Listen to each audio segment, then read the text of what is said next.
Well, howdy y'all, welcome back to the Social Regressive. I've been talking about some of the gear that I took out on the whitetail hunt with 350 Legend, and one of the biggest things that I wanted to try out this year was a binoculars pack. Before, I've just had binoculars hanging on my chest, you know, kind of a long strap, it swings around, bonks against things.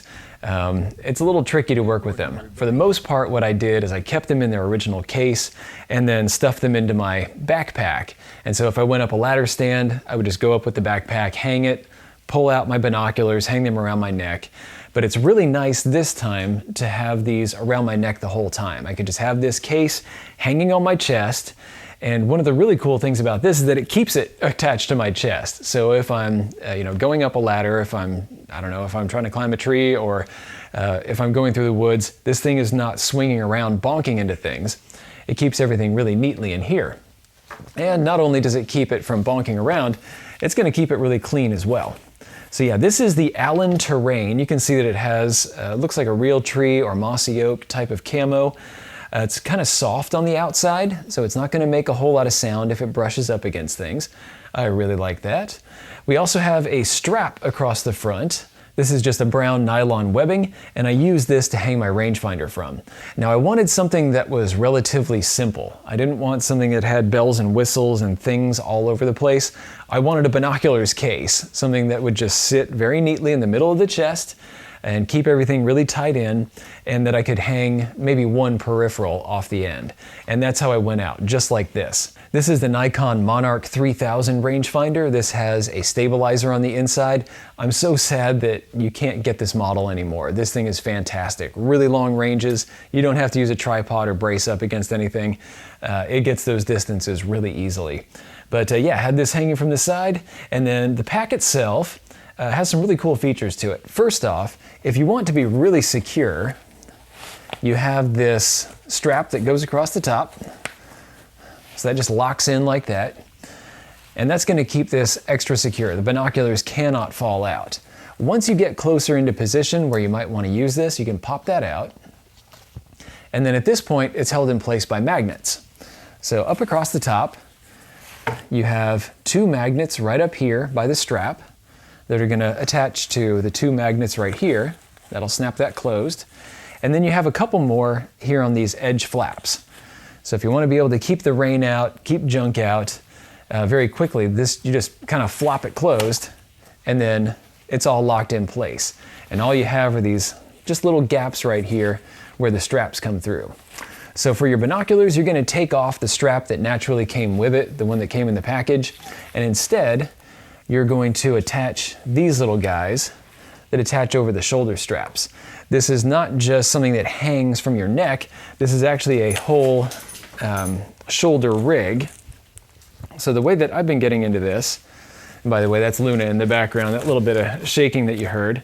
Just put an arm through there, head through here, and then it hangs on the chest like so. Or like so. Yeah, you get kind of a short lead on your binoculars, plenty of room for you to come up and get your eyeballs in there. Since it's in this nice clean pack, no need for any of the covers. Hey Luna, either at the front or the back. And yeah, you just drop it back in there. On the inside, there's kind of a nylon material. It's a touch on the noisy side. It's not the fuzziest, smoothest material you're gonna find. So there is a little bit of noise when you draw in, draw out. You can hear it here. But it should be relatively easy to clean and kind of tough. It's not gonna pick up a lot of lint and garbage. Since this is one of those simpler models, it doesn't have a whole lot of pockets and junk hanging off it. You do get a cleaning rag right here. This has a microfiber cloth, so you can clean your lenses. And then that just shoves right back in there. It's on a tether, so you can't lose it. And on the inside, you have this little mesh elastic sort of pouch. So if you want to keep a phone in there, if you want to keep your ballistics chart, any other little doodads, you can drop them in that. There's not much room once you get your binoculars in there, so there's just enough room for that phone or something really thin. You're not going to be able to put maybe a second rangefinder or wind meter in there. That's probably not going to work. And that is what I like about this. Small, simple, and robust. Now there is one issue that I'll point out. Now first off, you'll see that all of these have buckles that you can unsnap. So if you want to get entirely out of this, you can just, unsnap all these and it'll all just drop away. But I just undo this one on this side, get out of it, kind of like body armor. And on the back, there's the pad that goes against my back to kind of take up some of the pressure that might otherwise be coming through the straps. Now, as far as the straps go, these, I might do some modification to this. This is one thing that bothered me just a little bit. If I had been wearing less clothing, if I had been on a warm weather hunt, like maybe out hunting hogs in summer, these little guys, I'm just wearing a t-shirt, these would have kind of chafed at my neck. This is just cut off nylon webbing that's melted, and so it has kind of a rough edge to it, and it does poke in pretty hard. So I might find some way to kind of clean this up, maybe rubberize the outside, maybe get some of that shrink tubing on the outside here so that this isn't actually touching my skin, because that didn't feel that great. And same thing back here. This edge is on the inside of the webbing. It's kind of on the inside where it touches the back, and so this could chafe after a little while. So I might find some way to clean that up. Aside from that though, I really dig the terrain, and I think a lot of you guys would too. Consider a binoculars pack of any type. No matter what kind of binoculars you have. If you have a bigger pair, go for one of the bigger containers.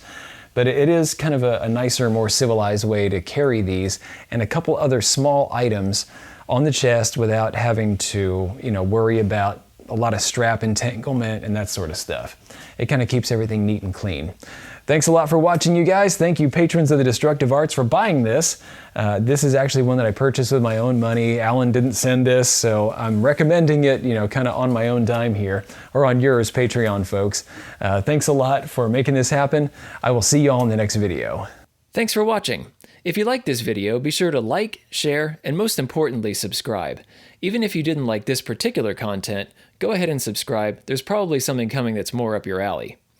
Check out this playlist right here. This is going to have videos in a similar vein to what you just watched. These two videos we cherry-picked for you. And finally, The Social Regressive is on Patreon.